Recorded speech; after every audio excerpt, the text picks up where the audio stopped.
All right. Well, hello all, and thank you so much for joining. My name is Elena Pineda with Forge Survivorship Center.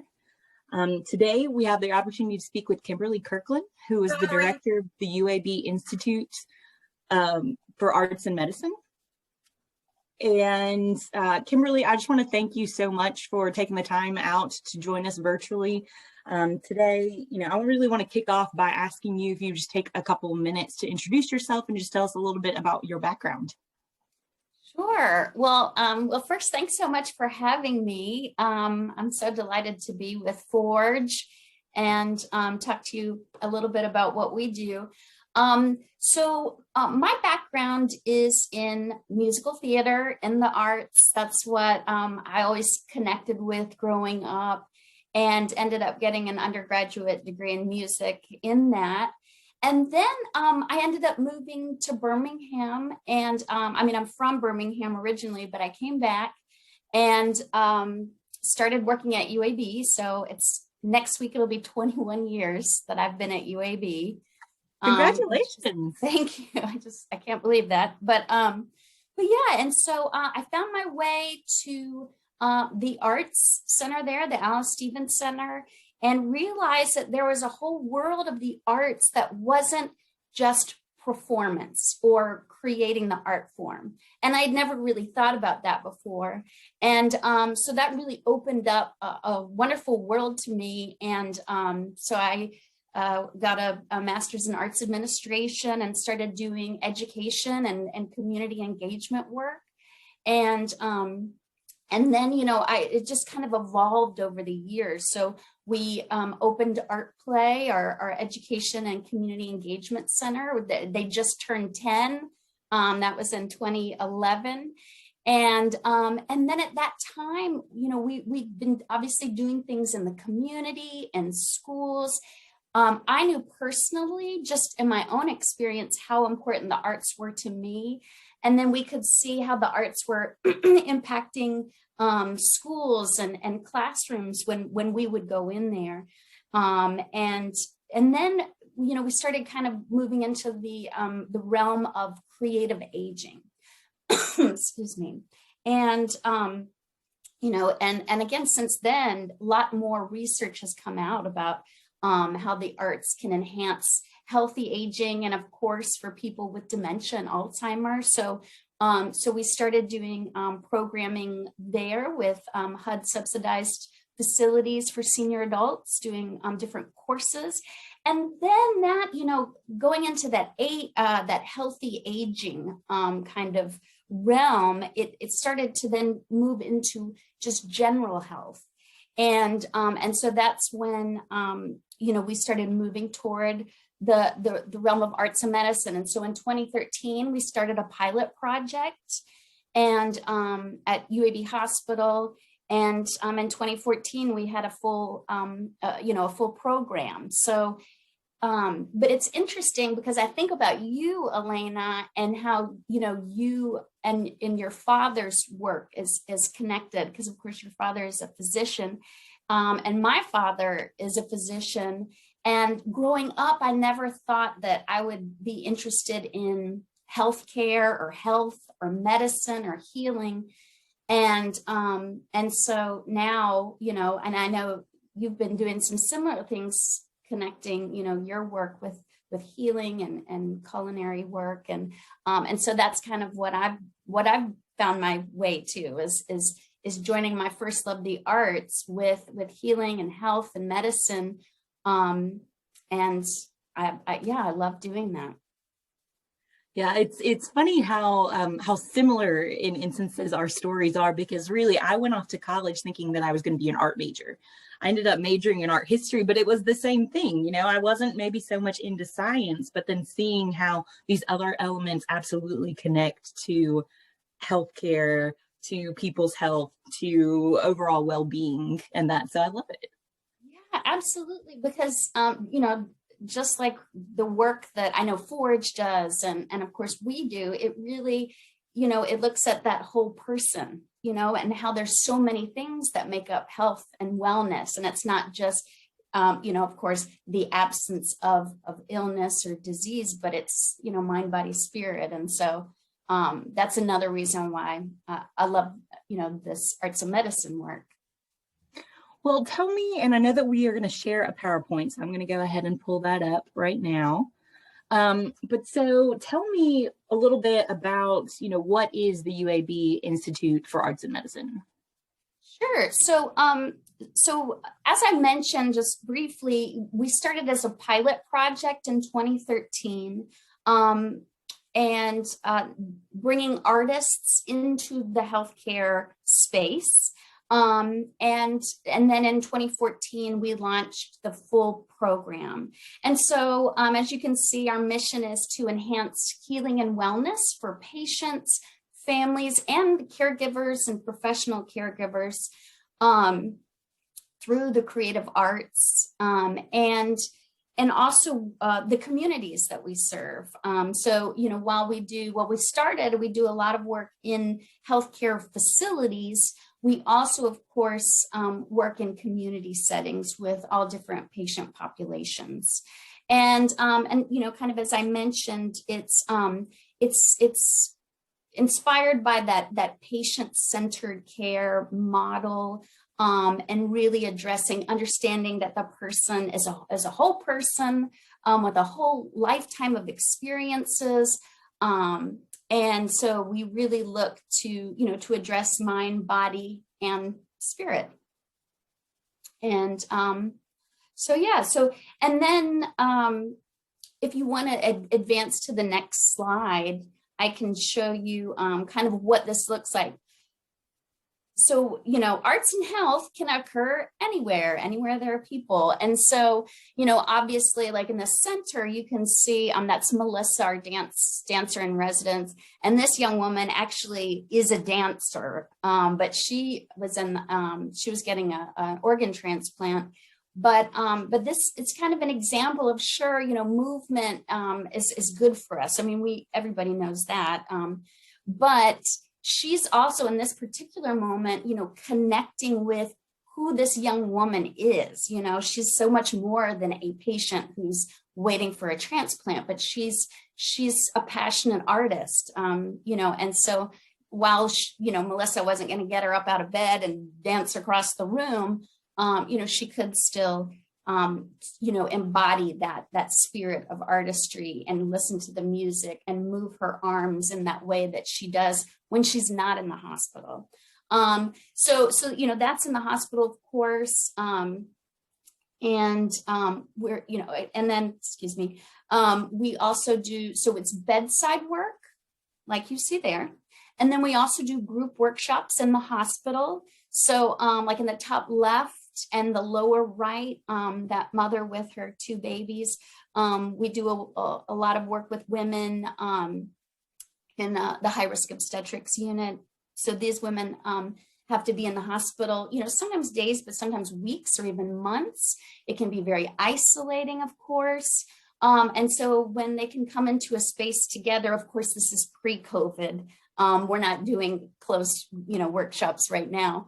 But it's, I'm sure it's very similar to what you guys do in your, community kind of engagement, like support groups and things like that.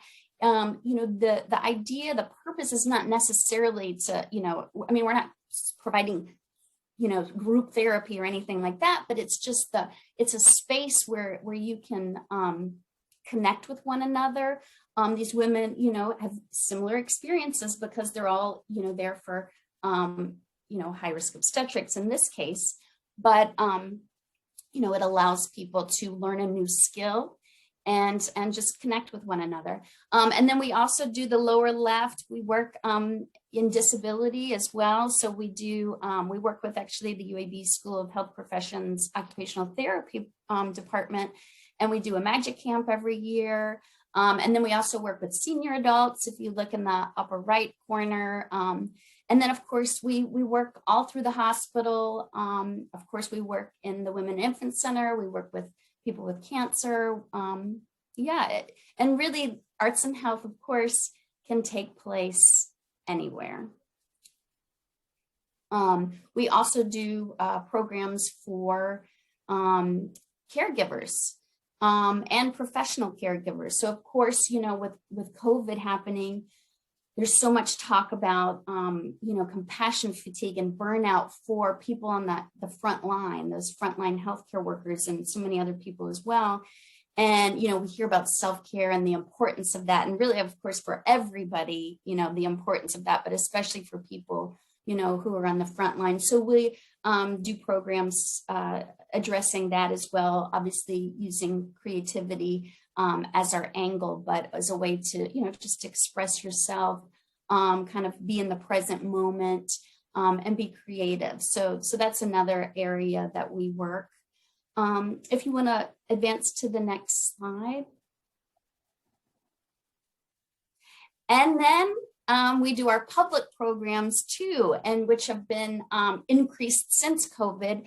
We used to not do a lot of public facing programs, but now with Zoom, we can. And so I wanted to, you know, highlight, of course, Elena's father, Dr. Pineda, did a wonderful program with us looking at the medicinal benefits and health benefits of creative cooking and spices. So that was a lunch and learn that we did. And then we also have our virtual mental health Mondays that are once a month. And, you know, I think Carla is probably, I think you guys have worked with Carla a lot, but she and Nancy McElmore are both survivors, breast cancer survivors. And they're also phenomenal performers, and Carla's a comedian. So, you know, so for our virtual mental health Mondays, we look to connect topics that affect our mental health through the lens of creativity and the arts. And so, so I was thrilled to be able to highlight the work of Carla and Nancy and how, you know, their humor impacts their health and wellness.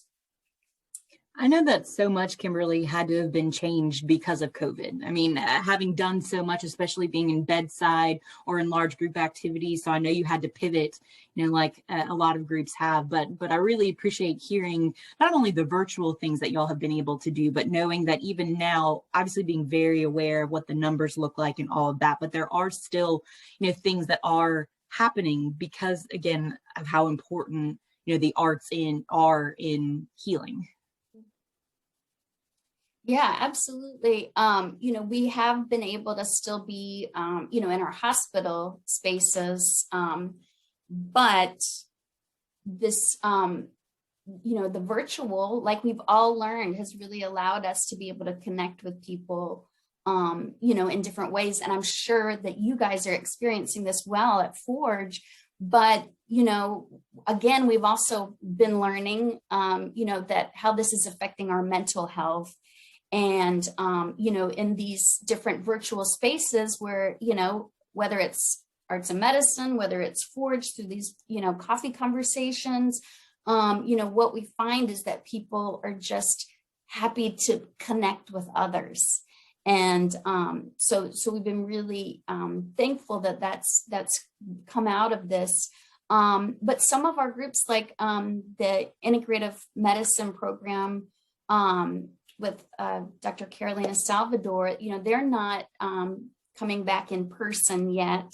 And so we've been working with them through, again, live Zooms every week. And we've been able to work with other groups that would usually be in person, but virtually. So yes, it's interesting how it's, you know, this has opened up something for all of us.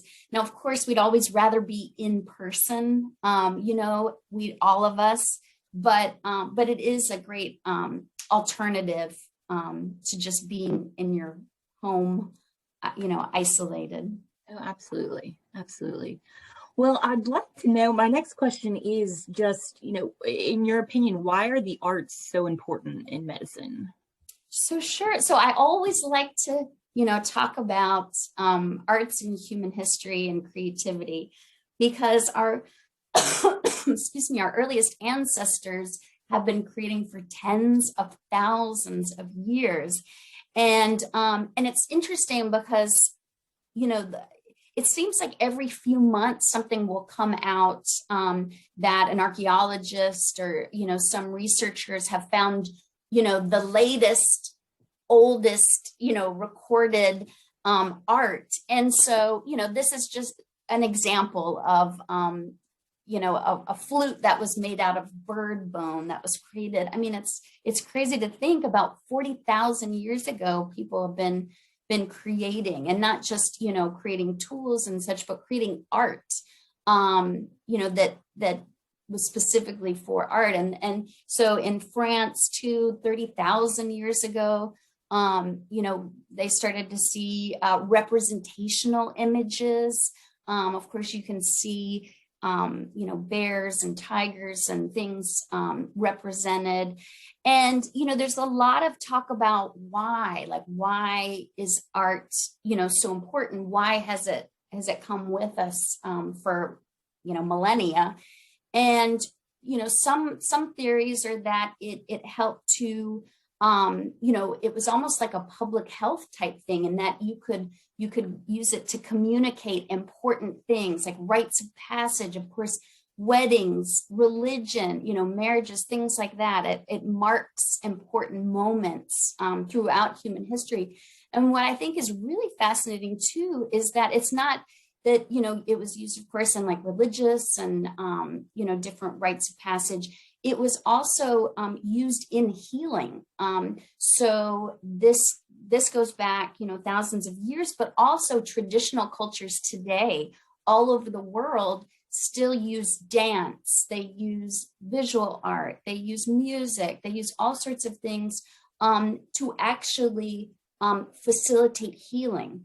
And so I just think it's really fascinating that it's, art is an integral part of who we are. And traditional cultures have been using it for again, millennia to help with healing specifically. And so, we just think then why wouldn't it be, in the healthcare space or the healing space? And of course, there's so much research that's coming out, about music and the impact on the brain and healing and aesthetics and visual art. And, they look at, there've been research, someone will have a space like a waiting room in an emergency room or something like that. And, and add visual art to it. And it, people, there are different perceptions about the space and how it affects your wellness. So the research is really opening up. But I would also say just, what we know is that human connection piece, the art can facilitate that, like when we look back through history, like quilting circles and things like that, people would come together, for a purpose, but it creates social cohesion. Another interesting thing is in countries like the United Kingdom, some other places in Europe, they're actually social prescribing social activities for people. A lot of older adults who might be going to their general practitioners and internists, but maybe there's not a specific health issue, that it's more of like a mental health thing. So they're prescribing social activities, which include, cooking and gardening and the arts and all these things. Of course, for aging, it's good for cognition, learning anything new. I know in Alzheimer's research, they're recommending to learn a new language or a new instrument in addition to the nutrition and the exercise. So, so it's great for cognition. Of course, just being creative. We also see increases in self-confidence when learning a new skill. In one of those early photographs, there was an image of the quilts and the pillows.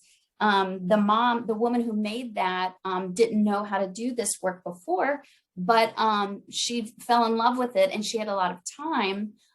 So the top left example, and she ended up then making quilts and pillows for other mothers and other women and family members. And so And we of course know that through arts education as well, you know, how it can be help with self-confidence, and that's, I experienced that personally as well, because I wasn't as interested in, you know, math and at the time science, but you know, so it's great for that as well. And it can humanize people.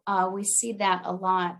We do Medical Music Day, where we invite physicians and anyone who works in healthcare to share their musical talents, and they wear, you know, a lab coat or scrubs or whatever they typically wear. And you know, and people see that, and it humanizes them. And that's why narrative medicine too is important, because it goes the other way as well for physicians and providers, so they can really understand the person as a whole person. So it's good for that as well. I love how there are so many different kinds of programs. I mean, you must have quite a team behind you who's able to kind of offer different ways, knowing that people are going to respond to different things, right? Not everyone is going to enjoy one particular activity or craft or group, you know, class. Right. Absolutely. Yeah. And that's the great thing. And, you know, when we, you know, it's one thing to have a workshop where people can come to you because that's, you know, they just decide whether or not they want to come. But in a excuse me, in a hospital setting, you know, when an artist goes into a room, a patient room, that patient can absolutely say no. Not everybody wants to, you know, create art or listen to music or you know, hear a story, or and so that also gives people a certain level of autonomy in their healthcare experience, that, you know, we offer it and they are welcome to say no, because not everybody is gonna you know, want to participate in that. But on the flip side, you know, when we go in, we also say that we have other things, you know, that people can participate in. And so, yes, different things speak to different people. So that's another great thing about art is yeah, there's so many different aspects to it. And then, of course, when you bring in that pieces like gardening and the culinary aspect of it, it's all, you know, creative and but scientific as well. Yeah, absolutely. Opportunities for expression, for sure. Mm-hmm. I know that you've shared several examples with us and some photos and everything, but I'm just wondering, you know, is there maybe an artist or two that you'd like to highlight in the work that's been done and kind of what you've seen that impact being? Yeah, absolutely.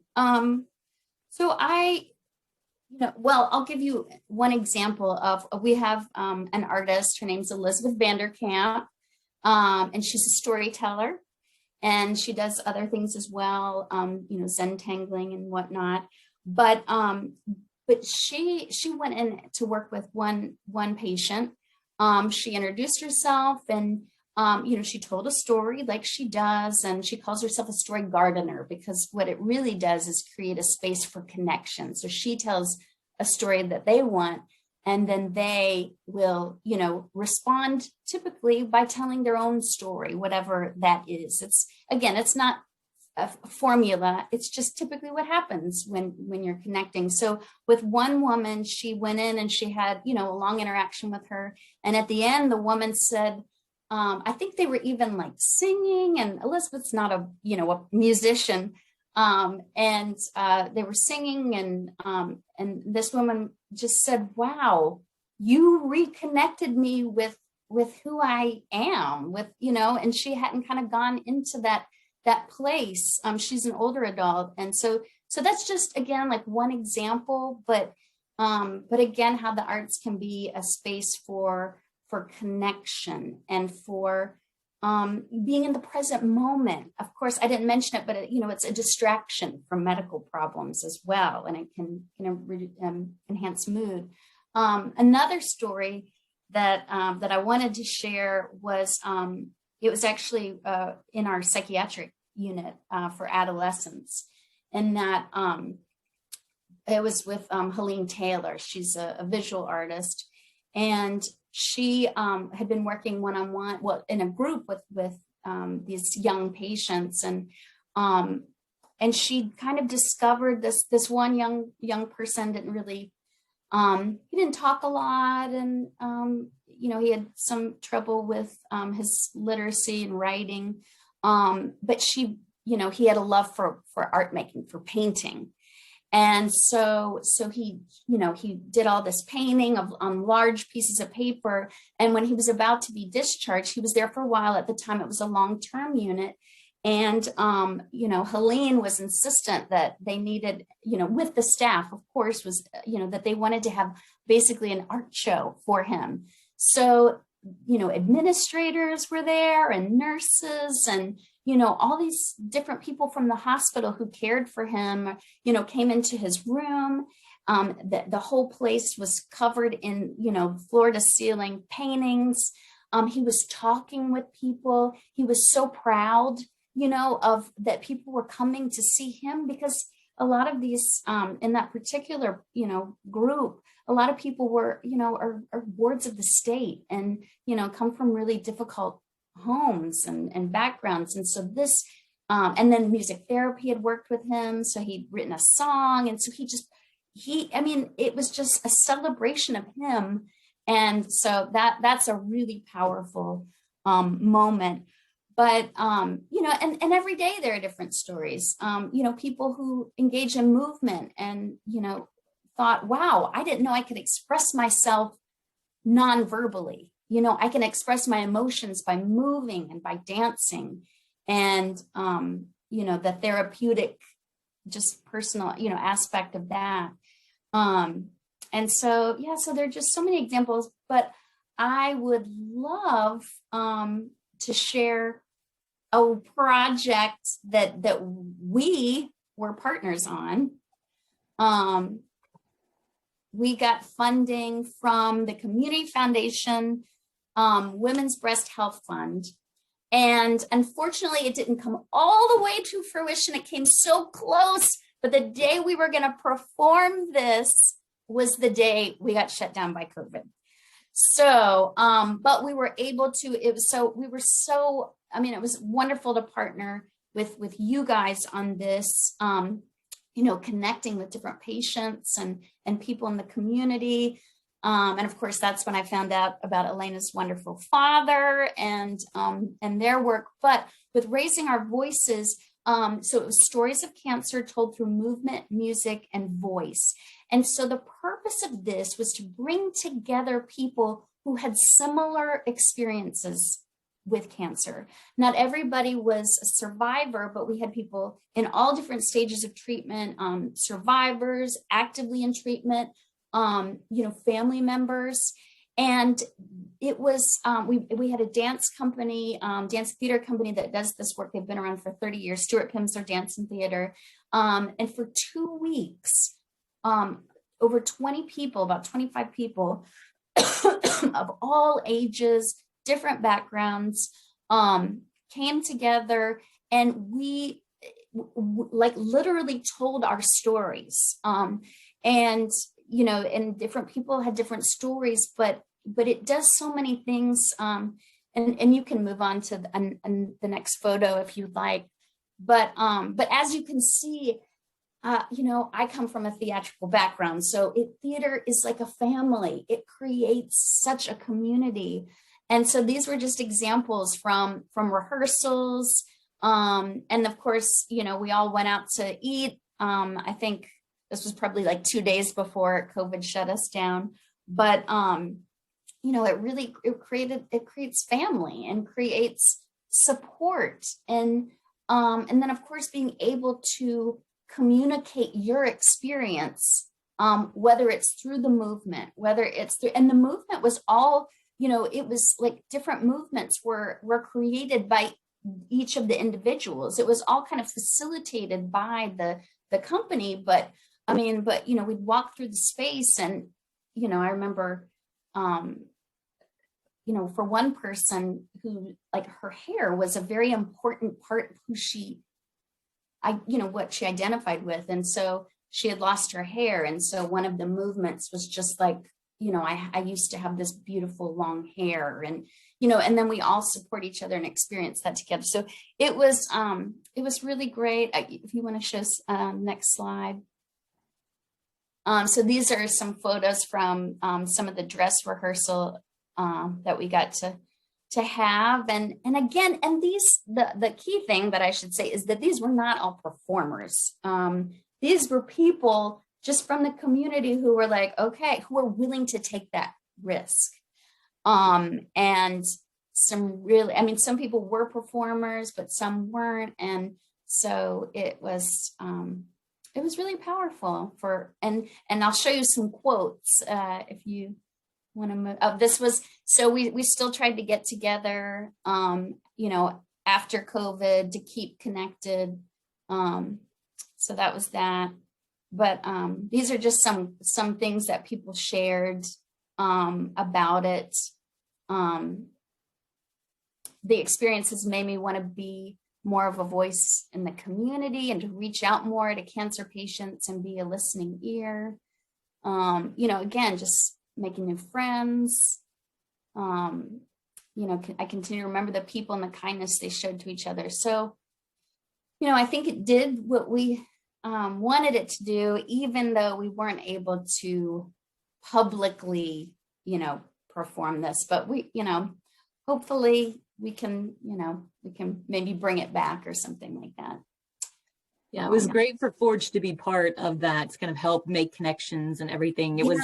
I got to attend some of the kind of initial info sessions, and it was interesting to see again who it resonated with, who chose to kind of come out, and then we got to do some hands-on activities there. So yeah, I hate the performance didn't go on, but it sounds like it did everything that it was supposed to do leading up to that.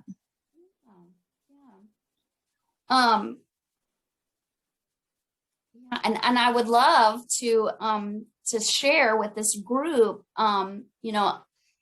the original grant that we received, it was 2 parts. So this was the first part, and the second part was creating a choir for people impacted by breast cancer.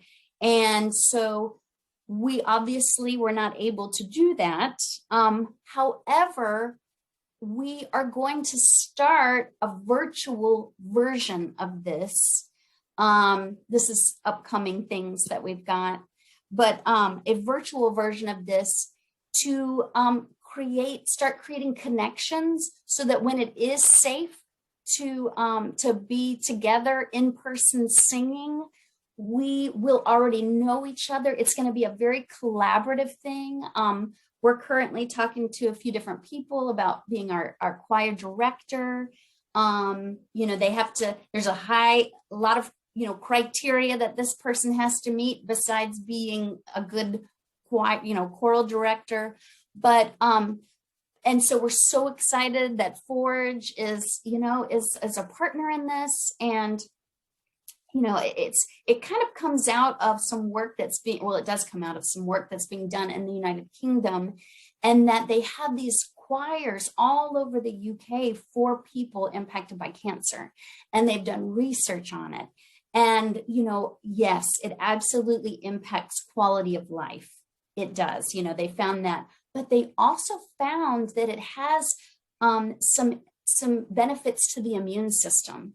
With the stress factors. And so I got to be a part or see one of these choirs, one of the rehearsals one night a couple years ago.